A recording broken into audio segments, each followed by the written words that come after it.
Welcome to Mormon Book Reviews, where an evangelical encounters the restoration. I'm your host, Stephen Pynakker, and before we get to our guests, I just want to remind you that this month's book drawing, this is for the end, up to the end of June. Get your entries in. We have the book Witnessing Miracles by my friend Josh Gailey, the historical evidence for the resurrection, and the Book of Mormon. Josh is an evangelist with the Church of Jesus Christ, based out of Monongahela, Pennsylvania, sometimes known as the Bickertonites, and his father's the president of the church.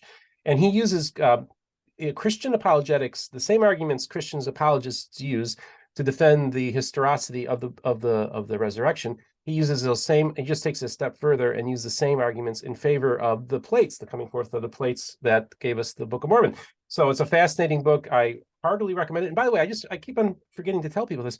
I'm cited in this book. This is the first time I've been cited in a book. So check it out. Entries are in the description. Go to mormonbookreviews@gmail.com. In the subject line, say June book drawing, and make sure you put your full name and address in the email.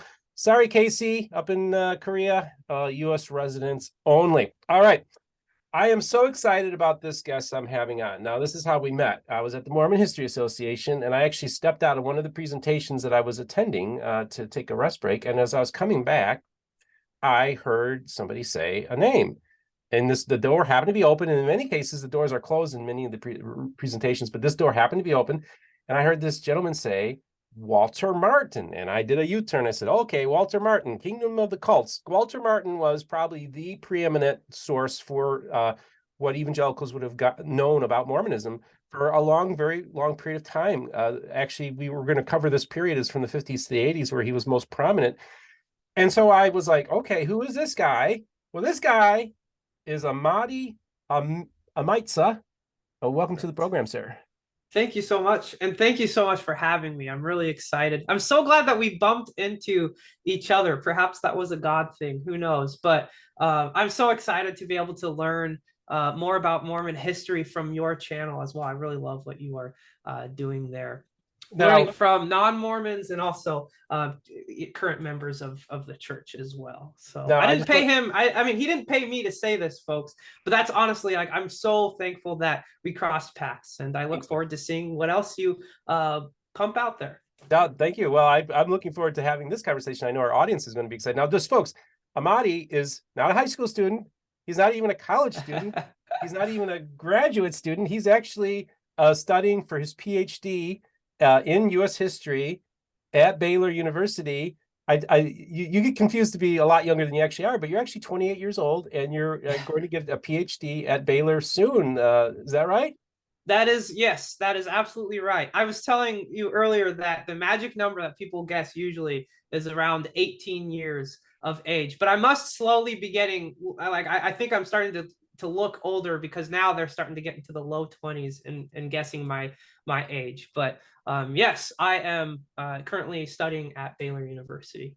Now, this is the other thing, folks. Before we get into the conversation, the thing that really stood out for me when I first saw you was he looks like a young Barack Obama. It turns out you are actually your father was Kenyan, so you got to look at the family tree because I think you might have Barack as a relative. What do you think? Yeah.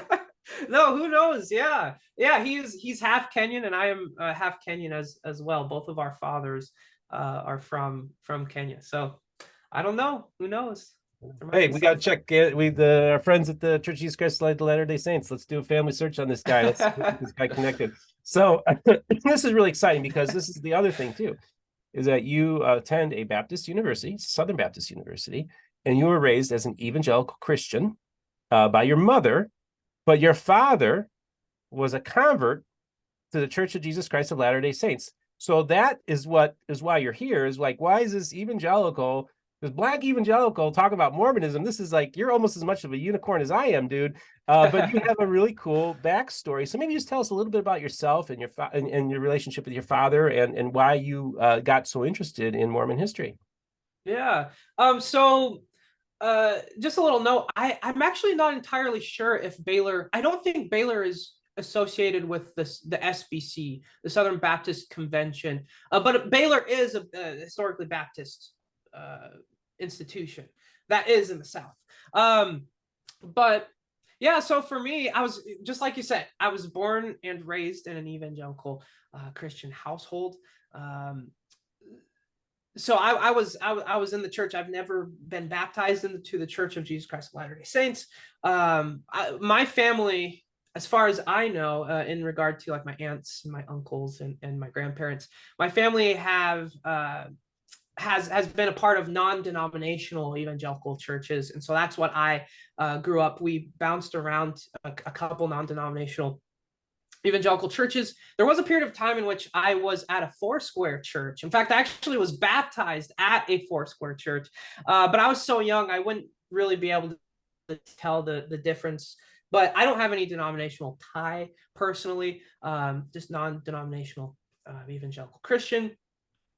My parents divorced when I was around the age of 3. So my mom raised me in that evangelical Christian household. And my father later, at some point, I don't know exactly when, became a member of the church. And he later remarried to another Latter-day Saint woman and my stepmother. And they went on to have 3 children, and they are born and raised in the church. So my interest in Mormonism partially stems from that. I have family members from both sides of the religious aisle. I have my evangelical Christian side, and then I have members of the church that are on my father's side, at least my father's side in America. Most of my father's family are still in Kenya. But with the family that he started in that extended family, those are individuals who are members of the church. So I grew up having interesting conversations with members on that side of the family, Latter-day Saints, about, having discussions about faith and what we believe and why we believe it. Because even before I was even necessarily interested in Mormonism, and I would say in my middle school years is when I really started to want to look into Mormonism. Even before that, I had always been interested in religions, world religions. They just fascinated me, knowing, I wanted to understand people's worldviews and what they believed. And coming from my evangelical Christian background, I also admittedly at times came at it thinking, okay, I think that my faith is the true faith. So how does it compare with others? And so I was very interested in, say, apologetics and whatnot. But then that eventually grew into a historical interest, because having those conversations with both sides of the family, I noticed that there was a tension between whenever one side spoke about the other. And I wanted to better understand, like, why is there that tension that exists? Where does that come from?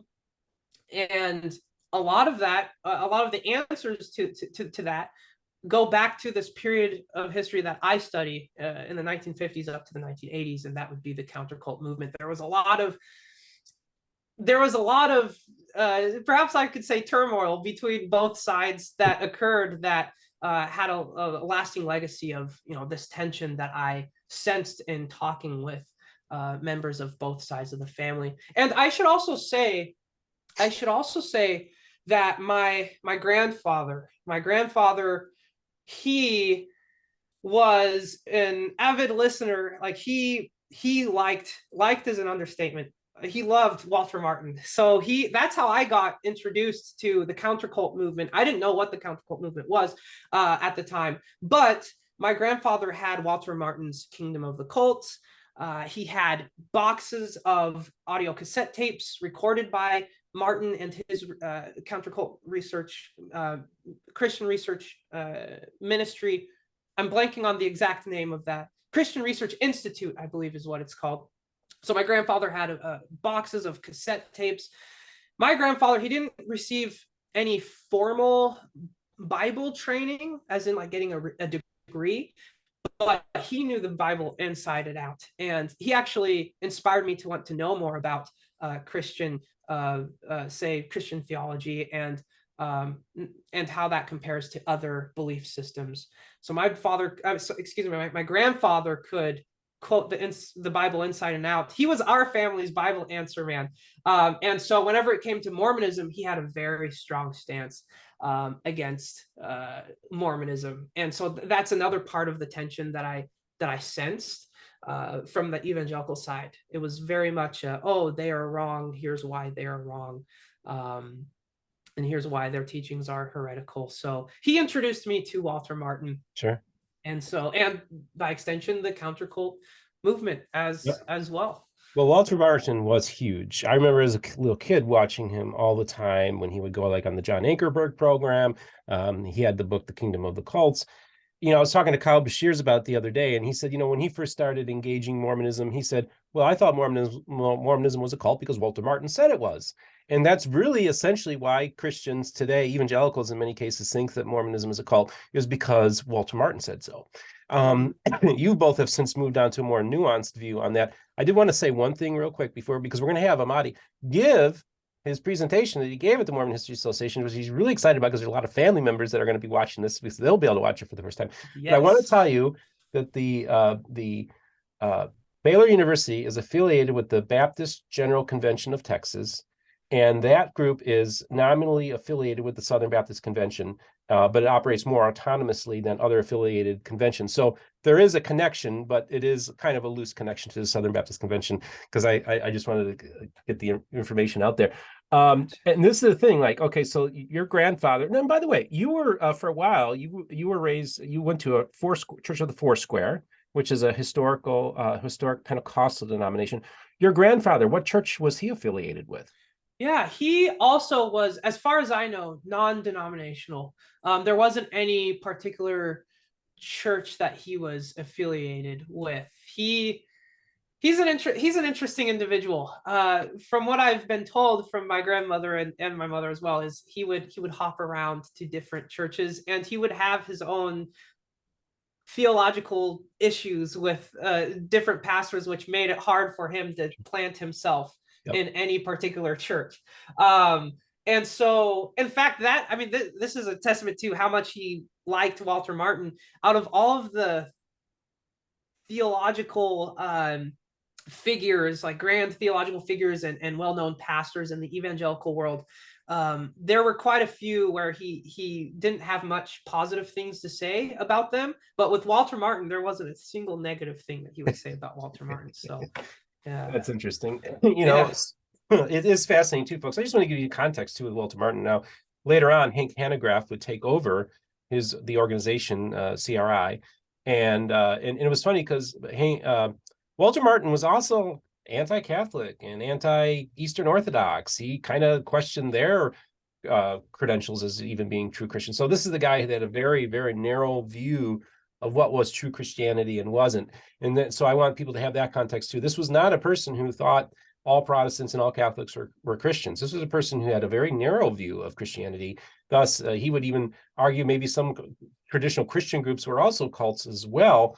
So that's kind of, but the great irony is that the Bible Answer Man, Hank Hanegraaff, who actually did edit one of the Kingdom of the Cults books, which went down the memory hole, by the way, folks. You cannot find that edition because he went after Word of Faith people, and apparently they got people ticked off. So then Ravi Zacharias did the edition after that. So and of course now Ravi has a lot of some baggage as well. Yeah. But that's kind of the history of the Kingdom of the Cults.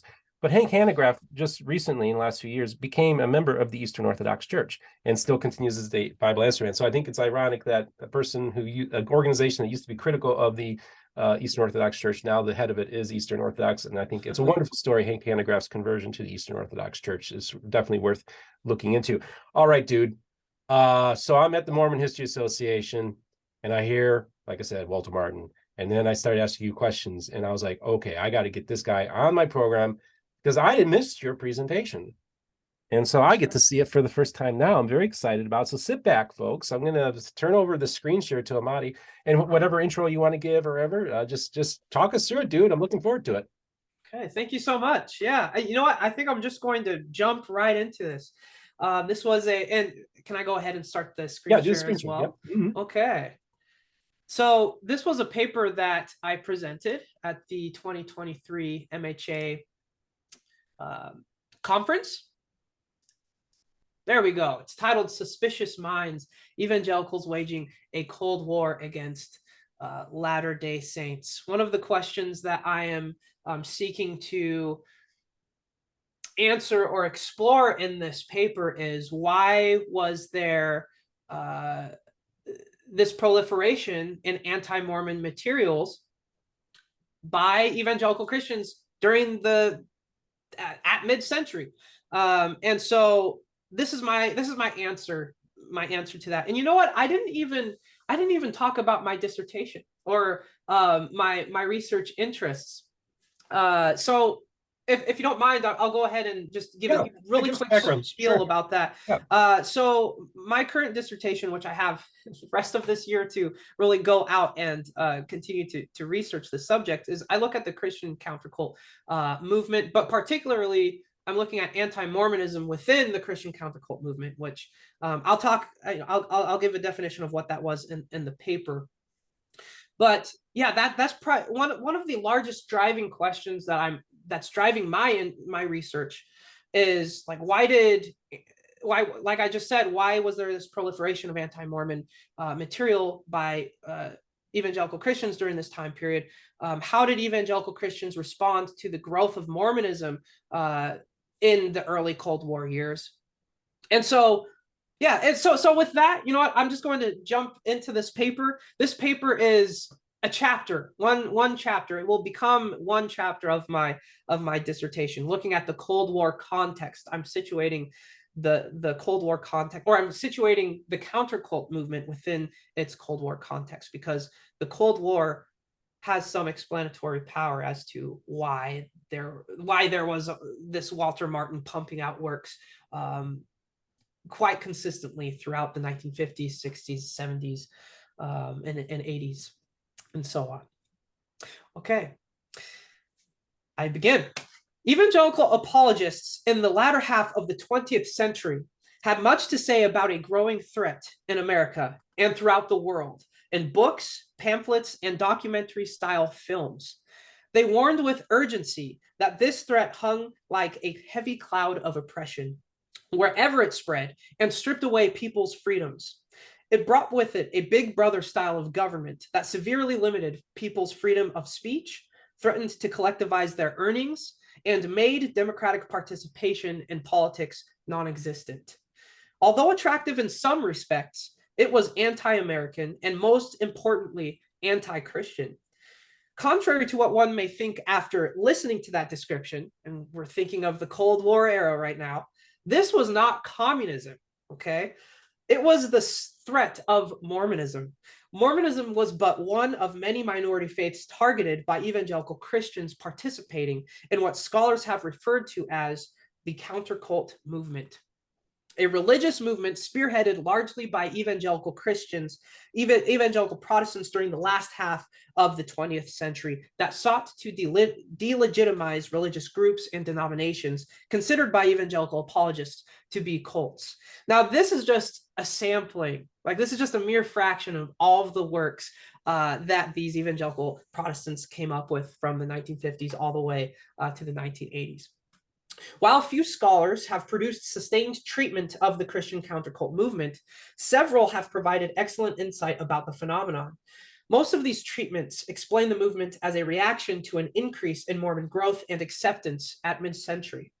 Historians Jan Ships and J.B. Hawes, for example, collectively argue that conservative Protestant attacks on Mormonism accelerated during the 1970s, largely because Mormons became more noticeable and respectable outside the Intermountain West. As Latter-day Saints began to appear less exotic and more normal in mainstream culture, evangelicals felt the need to reassert Mormonism's strange and unchristian features through countercult literature for the purpose of stemming Mormon proselytization and cultural power. While Hawes and Ships, among others, are correct in noting the importance of Mormon growth and acceptance as factors in prompting the evangelical response, they do not fully consider how the Cold War context of the movement provided the perfect timing for reinvigorated anti-Mormonism. I argue that the Cold War environment worsened tensions between evangelical Christians and Latter-day Saints and shaped anti-Mormon writings from the 1950s to the 1980s.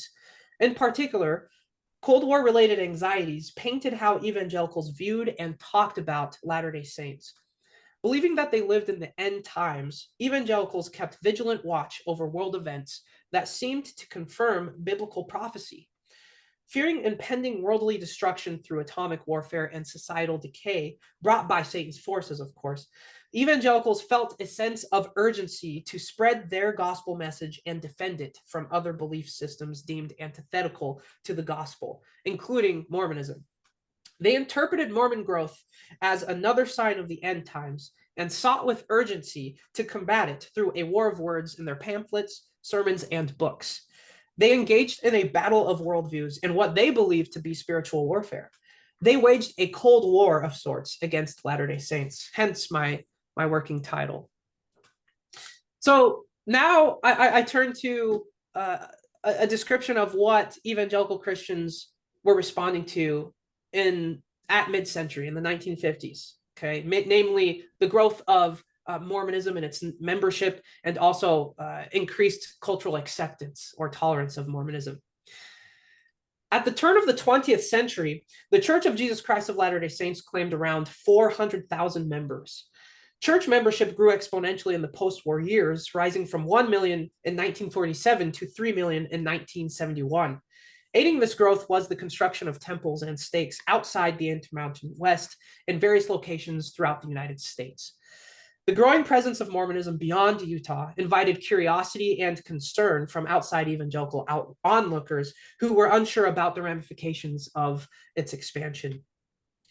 In addition to Mormon growth, evangelicals also grew uneasy at how comfortable Mormonism sat in American culture at mid-century. The Cold War created a mainstream political culture more receptive to Mormonism, making way for increased acceptance of the faith. Secular and religious leaders throughout the nation sought to convince Americans that the Cold War was a spiritual one, a battle between a God-fearing democratic nation versus a godless Soviet Union. Americans were encouraged through propaganda, revival services, as seen with the notable Billy Graham here in the photo, and in schools to embrace religiosity as a defense against communism. Such messages appeared to work as well. A 1952 poll showed that 74% of American respondents believed religion was very important in their personal lives. And in 1957, 81% of respondents said that religion could answer the problems of their day.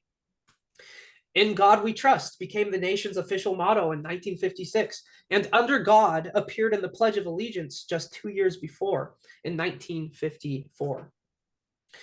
So to be American was to be religious and certainly anti-communist, opening the door for minority faiths to be more closely aligned with American identity simply by practicing their faith and being anti-communist. So I just want to take a quick pause here to just look at these signs of religiosity at mid-century. So in the 1950s, toy-making companies purposely created dolls that would bend at the knees so that parents could have their children pray alongside their dolls. Okay, so this is the Patty Prayer doll. I had a student in one of my classes explain, "Hey, yeah, my grandmother, she passed that down to me.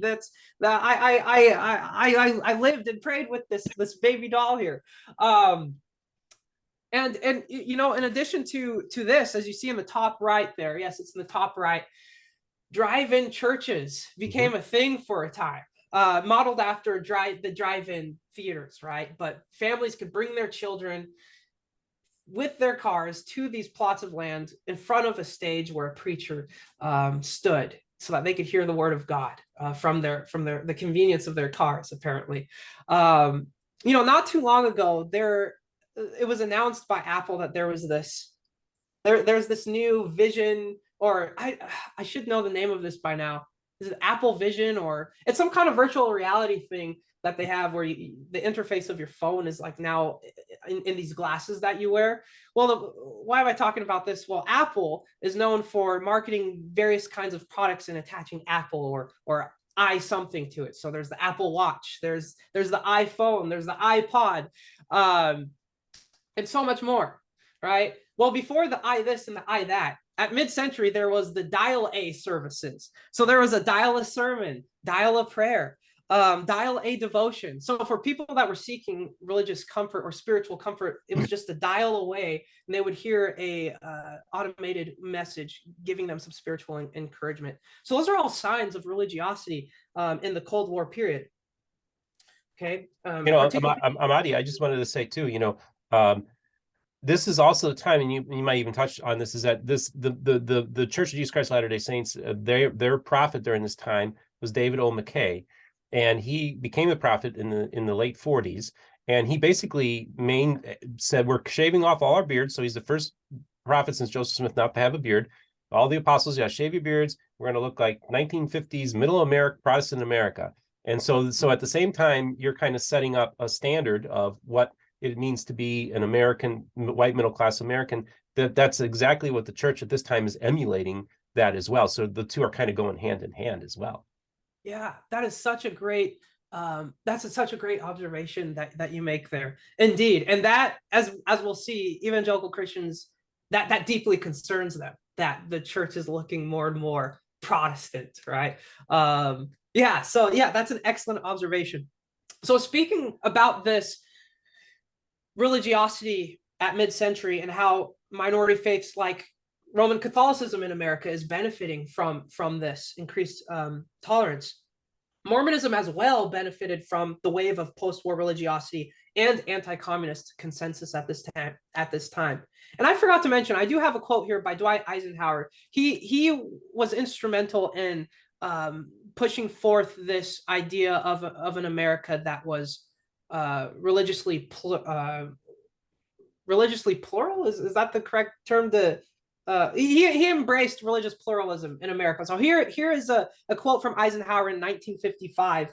He's merging religious identity with this American identity, right? So he says, without God, there could be no American form of government or an American way of life. Religion of a supreme being is the first, most basic expression of Americanism. Okay, so Latter-day Saints benefited from this American identity of being religious. Okay, so that brings me to this next slide. In American popular culture, media, and politics, Latter-day Saints appeared to be champions of the American way of life, champions of Americanism. High-profile Mormons such as Ezra Taft Benson helped give Mormonism the appearance of a staunchly anti-communist faith committed to defending freedom and democracy. Popular magazines additionally described Latter-day Saints in favorable terms as deeply patriotic and freedom-loving people.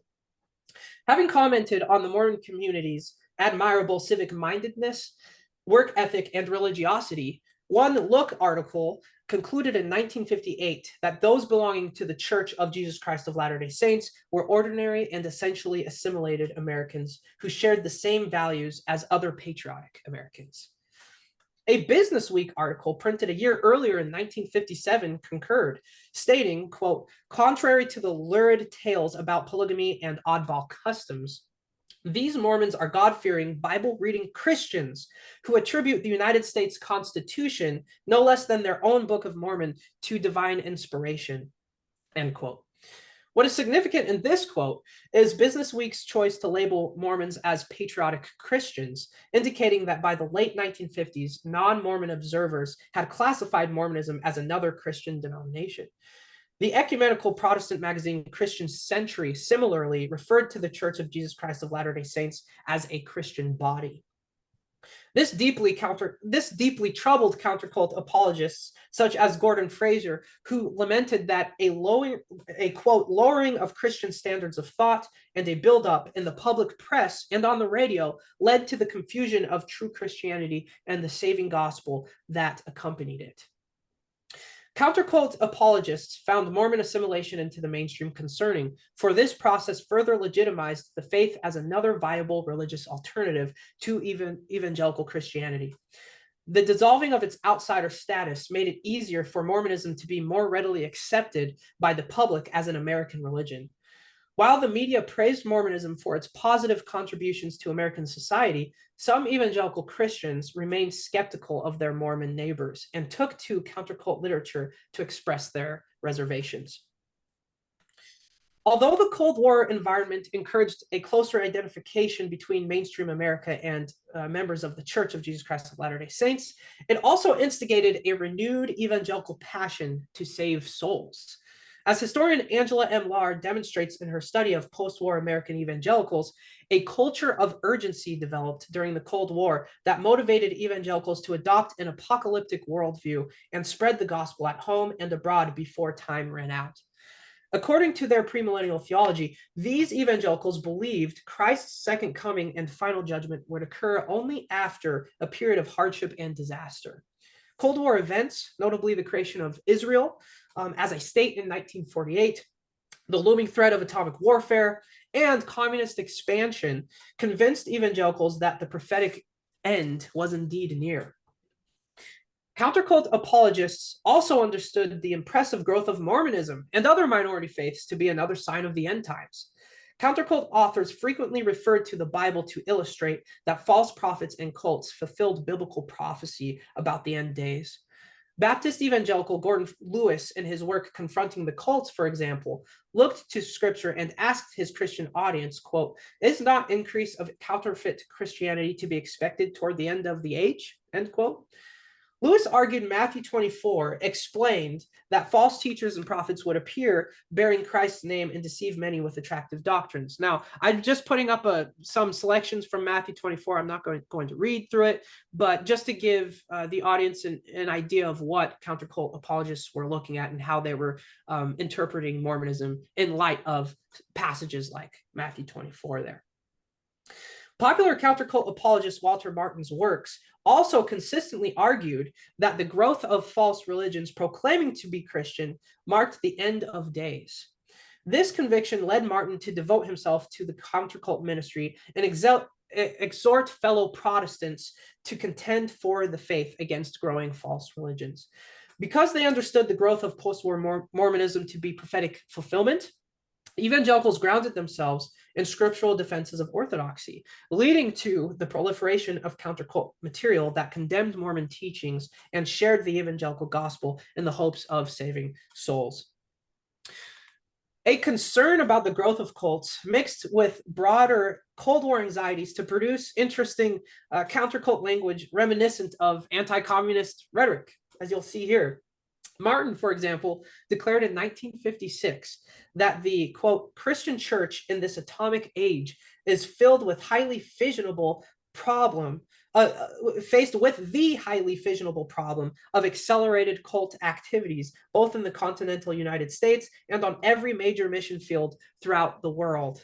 He further argued in an alarmist tone that if evangelicals postponed proper action against insidious and menacing cultism, his words, and this was described by Martin as a ticking cult bomb, the Christian world would find itself overrun with dangerous alternative faiths that led individuals to eternal damnation. So Martin's allusion to communism and the atomic bomb is kind of hard to miss in these words. It echoed similar concerns about the spread of communism voiced by numerous evangelical pastors in the 1950s and the 1960s. Alongside atomic bombs and communism, so-called cults were yet another evil force in the world used by Satan to steer men away from the saving gospel and threaten world safety. This doom and gloom rhetoric had clear Cold War influence that underscored the sense of urgency in countercult writings. Some countercult authors went beyond making mere allusions to Cold War anxieties and directly compared Mormonism to communism or totalitarianism. Southern Baptist pastor and missionary John L. Smith produced anti-Mormon writings that did just this. In one of Smith's earliest works, he retold an experience he had traveling with 35 Mormons across the United States, visiting numerous historical sites of interest to Mormon history in 1957. Smith's booklet largely described the Mormons he met, people he would eventually call his friends, as decent and sincere people who believed their faith was true. He directed pointed criticism, however, at Latter-day Saints as blind followers of a totalitarian faith centered around church leadership. He recalled several conversations with Latter-day Saints who supposedly told him nothing would destroy their faith in the church and its leaders. He additionally noted that during the Mormon history tour, not a single Mormon voice questioned what the tour guide said about Mormonism and its history. In other words, he seriously questioned their desire or ability to think critically about the truthfulness of their religion. And he further likened the hierarchical Mormon structure of the church government to the political structure in Russia, believe it or not. He argued that there was no democratic system in place within Mormonism to decide church matters and appointments in leadership positions. He claimed that the power to vote on church matters, particularly during General Conference, were as useful as the power to vote in Russia. He immediately followed this comparison with praise for the United States and Christianity in this regard, saying, quote, "America is the land of the free, where all are equal with the right to speak and publish as they choose. Christ's church is one where Paul could defy Peter, and he did it vigorously. We must remain a free people with the freedoms our forefathers fought and died for. One of the basic principles taught in the New Testament is the competency of the individual in God's sight," end quote. So in this passage, and in his earlier comment about Mormonism and the Russian political process, Smith expressed several themes that were commonplace in the early Cold War years: anti-communism, individualism, Christianity, and freedom. In Smith's view, his Christianity encouraged individualism and freedom of opinion. This was in striking contrast to his treatment of Latter-day Saints as persons with a herd mentality who had little say in larger church matters. He additionally criticized Joseph Smith for destroying a printing press that critiqued his character and leadership in 1844, suggesting that church leaders had always silenced any voice of opposition and knowingly violated the constitutional rights of persons. Mormonism, in Smith's view, was an un-American religion that did not foster individualism and limited a person's freedom to speak for himself or herself. Unlike his Christianity, Mormonism was not reflective of the nation's founding principles. Smith later reflected on his tour and study of Mormonism, stating, "I saw Mormonism building a material and political kingdom with which I fear it will attempt to dominate the world, taking from us the freedoms for which our forefathers have fought, and leaving in her, meaning freedoms, place a people dominated by totalitarian religious leaders as cruel and as pagan as any in the past." End quote. Fears of Mormon theocracy in the West had existed since Joseph Smith's time. There's nothing new about that. But in the post-war years, however, these fears were renewed in evangelical minds, such as Smith's, with a new sense of urgency, as they were sensitive to any perceived threat to American democracy. Throughout the 1960s and 1970s, Smith continued to write about the, quote, foreboding menace of Mormonism and its threat to American politics, arguing that the faith was a major threat to our American way of life and that it intended to use its immense wealth, growing political influence, unusual organizational abilities, etc., to further the religious domination of its people and all people without regard to their inherent constitutional rights. So that's a repeating theme in these works. This sense of urgency and concern about a supposed Mormon takeover of America was taken to new heights in the controversial film and book The God Makers by Dave Hunt and Ed Decker. First released as an expose documentary-style film in 1982, and then published into a book in 1984, The God Makers claimed to reveal the supposedly secret and sinister features of Mormonism. Like the countercult works before it, it sought to discredit the Mormon faith and convince its audience of the superiority of evangelical Christianity. Unlike other countercult works, however, it engaged heavily in sensationalism and made controversial statements about the Mormon Church that caricaturized and misrepresented Mormonism. While The God Makers is perhaps best known for its attempt to associate Mormonism and Satanism with the occult, it also directly tied Mormonism to communism and the Soviet Union. Throughout the work, and I'm speaking about the book, The God Makers, not the movie. Upon rewatching the movie, I noticed that there's not very many allusions to communism, if any at all, within the film. But in the book, there are quite a few. Throughout the book, Decker and Hunt maintained that the Mormon Church and its leaders were bent on total world domination. The authors described Mormonism as, quote, a revolutionary secret society determined to take over the world, end quote. The choice of describing the growth of Mormon theocratic power as revolutionary suggested an association with communist ideology, another belief system evangelicals deeply feared would sweep the world's governments and people by revolutionary means. The God makers also directly called Mormonism, or true Mormonism, a form of, quote, totalitarian theocratic communism, end quote. Like Smith, the authors drew upon early Mormon history to critique the faith. They pointed toward the church's early experimentation with a communal social order where property was shared or handed over to the early church government for redistribution.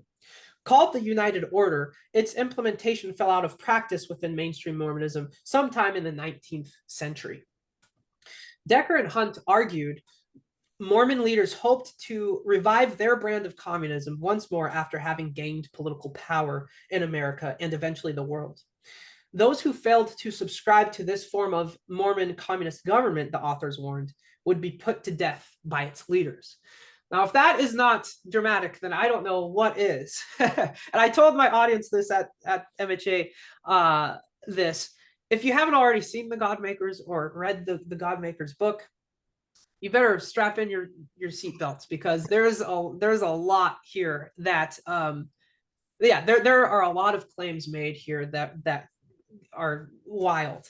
But in conclusion, I want to reiterate some main points here. The post-war period provided the perfect context for a revival of anti-Mormonism in the 20th century. The Cold War environment not only opened a window of opportunity for Mormonism to be seen as a model religious minority and thus become more tolerated, but it also provided evangelical Christians a lens to view Mormonism as a dangerous belief system. Evangelicals were already sensitive to perceived signs of the end times in a world afflicted by anxiety of nuclear warfare. Mormonism's post-war growth, coupled with apocalyptic visions of the last days, led many apologists to believe Mormonism was yet another of many fulfilled prophecies about the proliferation of false religions that appeared true, wholesome, and attractive on the outside, but were truly erroneous. Mormonism, to these evangelical Christians, appeared to fit the bill. The existence of the countercult movement at mid-century also highlights the limits of post-war religious tolerance in America. In an age when America seemed to turn toward an embrace of religious unity and tolerance in the face of godless communism, there were still a few in the nation who refused to accept Mormonism as a legitimate or normalized religion. While the media and Mormon leaders sought to emphasize the church's quintessential Americanness, evangelical countercult apologists worked hard to group Mormonism alongside communism as a dangerous and un-American faith that was incompatible with democracy. Put simply, evangelicals strove to demonstrate that Mormonism was not democratic, Christian, nor American enough to be considered an acceptable religion. The Cold War years thus present a moment of irony in the Mormon past. Latter-day Saints continued to share their pariah status and lived more comfortably in America as religious minorities than ever before. Yet renewed evangelical opposition toward Mormonism appeared with an intensity not seen since the 19th century. Although the government proclaimed the country was one nation under God, there was still very real tension underlying the pursuit of religious common ground in America. And thus concludes my paper. All right, well, why don't you exit out of the screen there? And I've got a few observations and questions that I would like to go over with you. First of all, a few things, going back to the 50s, and you had did the Eisenhower quote. Well, Eisenhower appointed someone as his agricultural secretary of agriculture. His name was Ezra Taft Benson, who would later be the prophet of the church. And it was Eisenhower's goal. He said, I want to have a churchman in my cabinet. He felt that was that important. So in his mind, having a Latter-day Saint on his cabinet was not an issue. And Ezra Taft Benson would always do the opening prayer during cabinet meetings. I had Matt Harris on my program to talk about Ezra Taft Benson a long time ago, and we discussed about his role as being in Eisenhower's cabinet. He's the only person that served in both terms of Eisenhower's cabinet. He would later betray Eisenhower, saying that he was a communist, kind of following the conspiratorial thinking that a lot of evangelicals had towards Mormonism, because Ezra Taft Benson would later be involved informally with the John Birch Society. And so you have this conspiratorial mindset that is very prevalent during this period of time. The other thing too is this is around the time that groups like the National Council of Churches, World Council of Churches, these ecumenical organizations were kind of getting together, and they would, I believe it was National Council of Churches, and you could correct me if I'm wrong if somebody out there is listening, but they actually categorized Mormons as being Protestant. So now, but then you have to understand the evangelical movement was a counter not only to communism, but it was also a counter to mainstream Protestants that they felt were also being subverted. It was also thought that the National Council of Churches was kind of a communist thing as well. So you have all these things at play. And so, of course, Mormonism is just going to stick out. And because it's the other thing, one of the biggest selling books of the 1950s was J. Edgar Hoover's book, Masters of Deceit, and essentially showed how there's these front groups, these small groups of people that are trying to subvert the Constitution, subvert our government, and overthrow our country. So it's all there, man. Everything is just set up that it's going to force the church is going to be looked upon that way. Maybe riff on a little bit of what I just said there. Yeah, you're totally right. It was a huge deal for Eisenhower to have Benson in his in his cabinet. And not only that, he didn't just have him in his cabinet, but he also had him lead prayer before their meetings, which is huge. So that's a pretty big step of embracing religious tolerance in the government level, which America has historically been seen as a Protestant nation. I mean, we've only had two non-Protestant professing high chiefs, right, of the United States. And it's not surprising that our first Catholic president, JFK, was elected in 1960, in this time period when religious tolerance is it's being promoted by the government, and Americans seemingly are opening themselves up to this idea of okay, we are a Christian nation that's not exclusively Protestant anymore, but we value, like, we are a nation of people who value what Roman Catholicism brings to the table, Judaism and Protestantism as well. Well, it's interesting because Norman Vincent Peale at this time was a leading evangelical, you would have to call him today, and he was highly anti-Catholic and tried everything he could to get JFK from not being elected president, because it was thought, again, that he could not be an independent, that the government would be subverted because it would be controlled by the Vatican. Because if you have loyalty to the Catholic Church, you can't be, it's like a dual citizenship, dual loyalties. And so that was the other thing. So again, everything about evangelicalism at this time, what would become modern evangelicalism, was always fear-based, conspiratorial, assuming that there was there was all these subversive types that were trying to undermine true Christianity. And so, and it was so interesting too, because as we talk about this period of time, you have the God makers. Okay, you also have in the early 60s, you have this guy named Jack Chick, who started these little Chick tracts. And starting in the 70s and 80s, he put out a publication called The Visitors, which is a widely disseminated tract, also tying in a conspiracy that the Catholics and the Masons and other groups helped start the Mormon Church. And then, of course, this is their Crusader series. They did this graphic novel on Jack Chick. This is about 15 years ago. I did a take on this one. Wow. So you have all this crazy anti-Mormon propaganda that's all evangelicals know. As a little kid growing up, I watched the Godmakers cartoon because Channel 38 in Chicago showed the Godmakers on their program. They ran that cartoon like a loop during the day while they're promoting it. So I'm a little kid, and I got to see this pre-internet, this whole Godmakers cartoon. And it's just, that's all the evangelicals had, dude, And so for you, just let me ask you, as you were just kind of studying these materials and reading them and kind of trying to get into the mindset, what were some of your thoughts on just engaging the literature? How did it make you feel as an evangelical? Do you, just to read all this stuff and engage this stuff? Yeah. Yeah, so a number of different emotions for for sure, and thoughts for sure. Many of these works, it's as if many of these evangelical Christians were anticipating criticism from outside observers, criticism of, oh, you guys are unloving, you guys are attacking Mormons. And so, as if in anticipation or in response to that, many of these evangelical Christians, not all the time, but many in the introductions to these works, or in the conclusions, is usually where they reiterated the gospel message. They maintained that they were doing this out of love. And I didn't emphasize this so much in my paper, and that I do personally believe that many of these evangelicals had a deeply held conviction. Like they had a conviction that Mormonism would lead people away from a true saving faith. And so many of their intentions were good-willed intentions. But what I noticed for some of these tracts in which they reiterated, no, that we are doing this out of love, we're not attacking Mormons, but we are attacking Mormonism.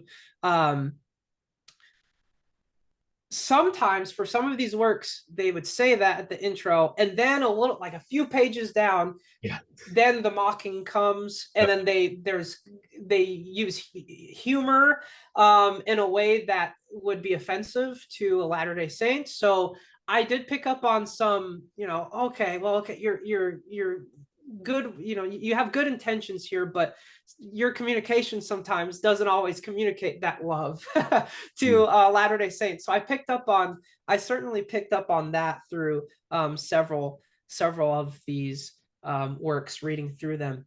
And again, kind of tying back to what you were saying about Ezra Taft Benson being very anti-communist, I was amazed reading through some of these descriptions of Mormonism as being communist or totalitarian.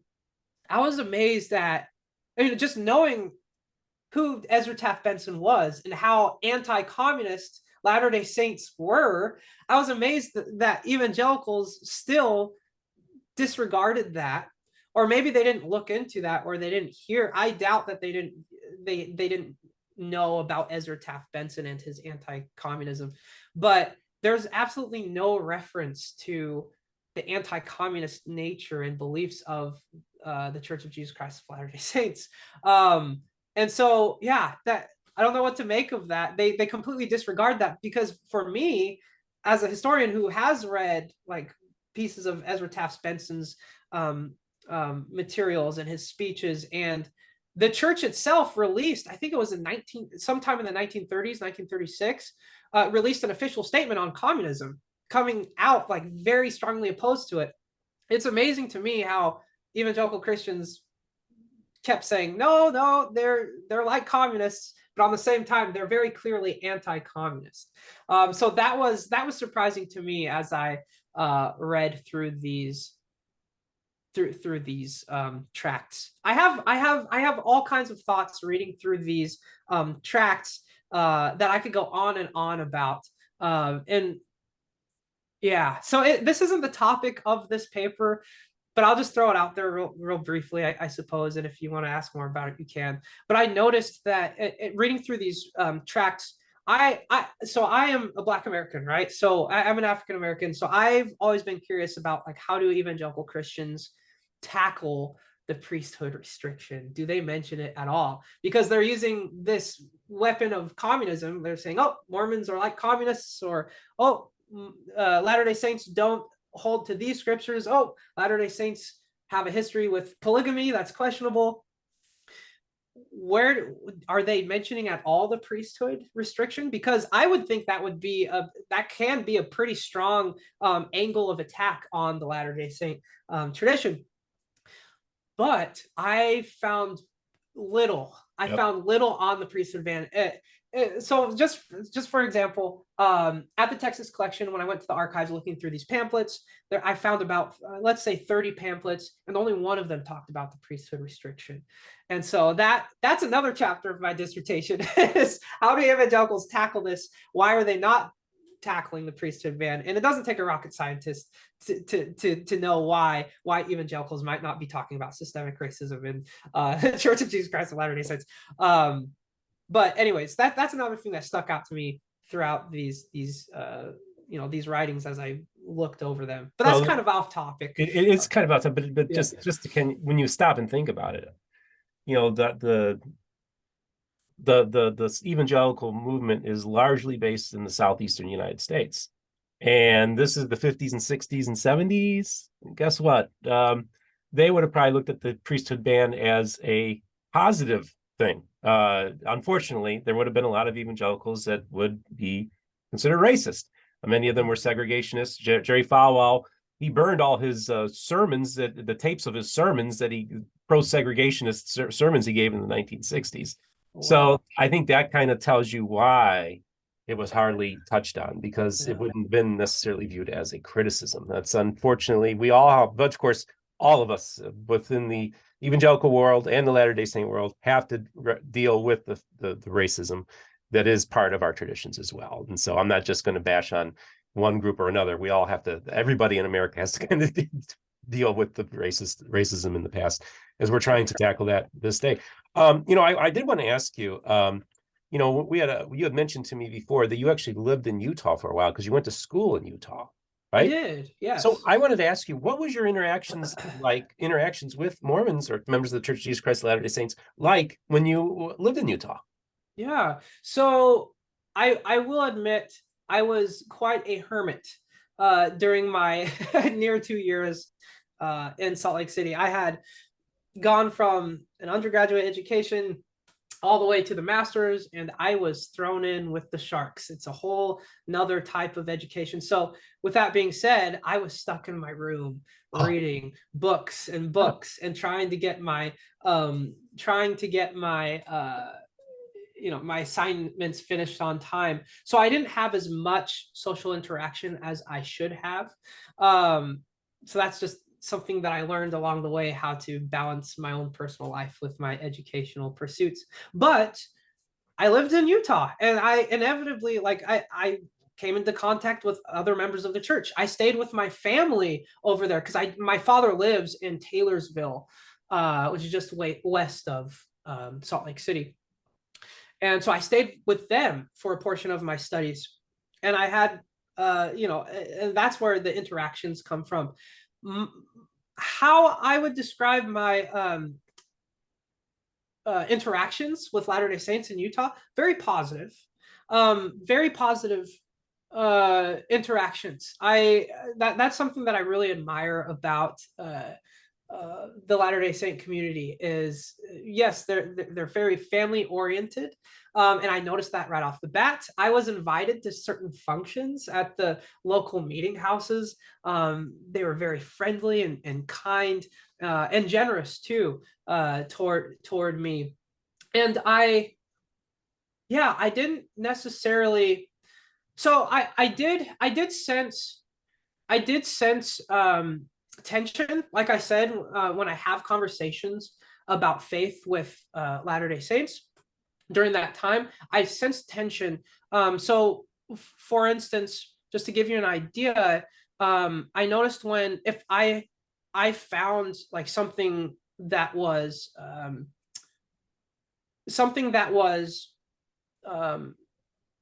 encouraging to me from the scripture, because I do read the Bible, and I understood that Latter-day Saints, I mean, we both read the Bible.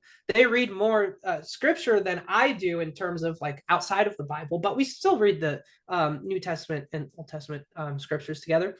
And so this is just an example. I shared like something in hopes of like, okay, maybe this is something that I learned and it could be edifying with them as well. And the immediate reaction was along the lines of, oh, we believe that too. We believe that too. And then it clicked in my head. I thought, oh, maybe they assume that I'm going to immediately outright talk about how my view on this is right and theirs is wrong. So I do notice whenever faith does come up in discussions, when I was in Utah, I got the sense that they had the preconceived notions of what my intentions were of trying to, like, they expected me to Bible bash, I suppose you could say, Bible bash them.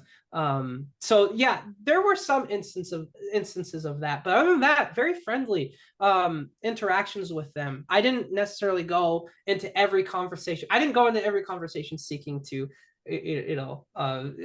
immediately win them over to Christ. I wanted to get to know them like as another human being on the friendship level, right? Yeah. That's If great. that answers Yeah, your I'm question glad. I'm there. glad to give your perspective on this. And it's kind of funny because, oh, and by the way, here's my copy of the God Makers. There we go. Over 300,000 Oh, copies sold. So I've never seen that.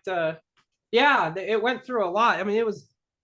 Since yeah, you bring this it up, this here's one mine. is 1997 edition. I think this one is. Yeah, and that one. Oh, 97, what years is it? 84. Oh, so that is that a first edition? I think it is. Yeah, I Was think that it doesn't say first edition. Yeah, 84. So 82 was the film, in and 84 is then when the I book think came out? 84 is when the companion book came out. And where did you get where'd you get that copy? Did you order online or how'd you come across it? This is a great question. I've it was either handed down to me from my grandfather's library. Again, he had a whole library of works in his garage. It was either handed down to me from my grandfather, or I found this at a Goodwill somewhere. I Okay. find some of these works at thrift stores Great. occasionally. Well, we like to talk about books here on Mormon Book Reviews. So that's always fun. Yeah. Yeah, it's funny. There are still people. It's kind of dwindling, but there are heirs, if you will, of Walter Martin that are still doing the same thing. They're based in Utah. I'm not going to give their names. I've had some interactions with them. I've actually met the head of it, and I've had interactions with some of the underlings of this organization who use the same tactics that Walter Martin did. And it's interesting because one of them actually went after me, started attacking me, and it was very subversive, like basically saying that I'm almost like a wolves in sheep's clothing kind of thing. So they're kind of doing the same tactic, the conspiratorial, paranoid approach to apologetics, which is so tiring to me. I know that eventually we're going to probably come to blows at some point. I hope it doesn't get so bad. But there are some Christian ministries that don't like me, don't like what I'm doing because they feel like I'm compromising, and they're not going to like you. But this is the thing: we want to usher in another, along with Jeff McCullough and David Boyce of 52 Churches in 52 Weeks, and other Christian ministers that I'm associated with. We are trying to change the story. We not change the story, change the way that we are encountering the restoration and the Church of Jesus Christ of Latter-day Saints. And I think it's really important that we have this presentation, so Latter-day Saints can see this is why evangelicals think this way towards you. This is still deeply embedded in our culture. But then also to say that, but there are other evangelicals that are deconstructing this, if you will, and kind of saying like, listen, it's time for us to kind of really step back and think about why we say the things we're doing. Why do we think Mormonism is a cult? Well, because Walter Martin said so. We got to stop and say, well, wait, no, maybe I need to look into this myself and educate yourself. Look at all the different sides and hear all the different stories. And that's what this place is all about, dude. That's why I think you're like the most perfect guest for my program. That's why I think it is a God thing that brought us together to have this conversation, to further the conversation. What do you think? Indeed. Yeah. No, that's so true. In regard to like for many evangelical Christians who have never even met Latter-day Saint before, the only exposure that they may have had was from a film like The God Makers, or even another work by Ed Decker or Walter Martin, cases and instances in which that cult label was placed onto Latter-day Saints. And so yeah, many evangelical Christians will already have these preconceived notions about who a Latter-day Saint is. And in some ways it can be harming and offensive as well to them. There was a meeting house where I grew up within walking distance. Well, that would have been a long walk, but I could have ran down there. As kids, we'd scooter all over the place, and I could have made it to the meeting house. And occasionally, whenever I would walk by it or drive by it, and if I was with a group of friends, I'd get the occasional comment of, "Oh, we don't know what they do behind closed doors." It's the idea of like what they do behind closed doors in the temple. And there was a confusion between the meeting house and the temple there, again, because many of them they didn't know anything. the specifics and all they got was from certain countercult apologists. And yeah, it does kind of make me sad that well, I can say that evangelicals can do a better job at being respectful, like still maintaining like your beliefs in your gospel message. And there's obviously a place for sharing that as well, but we have to be careful on how we do that. Okay. It doesn't feel great to be called a cult. All right. Right.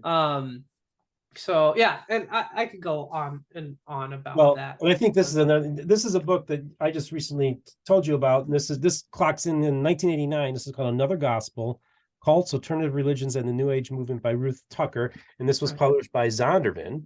And this is another gospel, right? That's just the title itself. And this covers more a chapter on Mormonism in here, and talks about that kind of thing. So that was part of that. That's just what it was. This is what 1980s evangelical Christianity. This is what we had. This kind of stuff.